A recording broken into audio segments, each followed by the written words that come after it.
First up is the Porsche Boxster S. A car with more pedigree than all the competitors at Krupp's, with not a dog in sight. The cheapest way to gain Porsche ownership, the Boxster S comes at just over £38,000. Its 3.2 flat-six engine brings the standstill to 60 dash up in just less than 6 seconds. And back home on the Autobahn, it'll get all the way up to 160 miles per hour.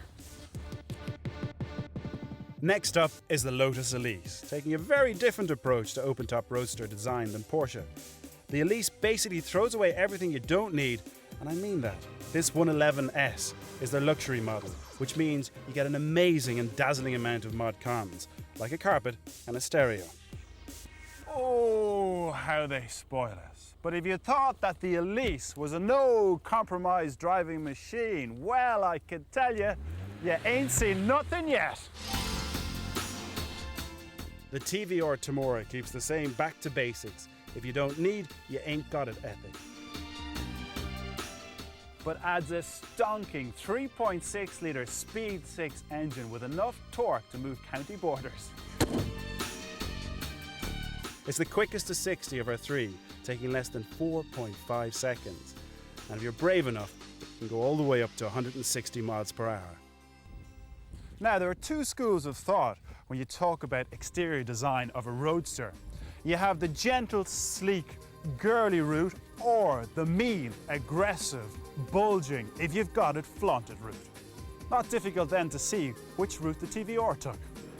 It might look like a bath from the back and some sort of a bug from the front. But the TVR's intentions are very clear from the moment you see it. Like one of Kylie's outfits, it leaves absolutely nothing to the imagination, with its bulging arches and its gaping air vents. And with all due respect, I've seen roads in Ireland that are narrower than the two back wheels in this machine.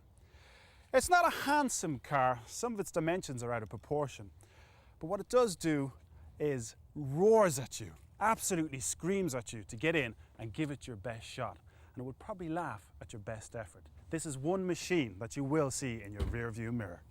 The Boxster is unmistakably a Porsche. From the front, it looks virtually identical to a 911. It's very subtle, it doesn't scream aggression at you like the TVR, but its side vents, low skirts and retracting rear spoiler let you know it means business.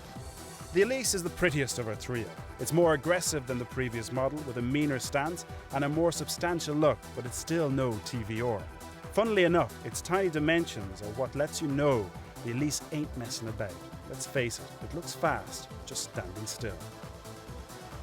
Right, we've seen the different approaches that the manufacturers have taken, but which one of them is going to get the Carfile vote? The Tamora comes third because, although we like a bit of aggression in our car's styling, the Tamora misses the mark somewhere. There are some nice individual touches, but it just doesn't seem to gel together. Second, we've got the Boxster. That might seem a controversial choice, but it's just a bit too, well, bland. It's handsome and subtle, but just a bit forgettable in the looks department. So the little Elise is our favourite for exterior styling. It manages to combine subtlety and purposefulness in a way that the others can't. It's unmistakably a fun little sports car. There's no extenuous spoilers or skirts. Everything is there for a reason.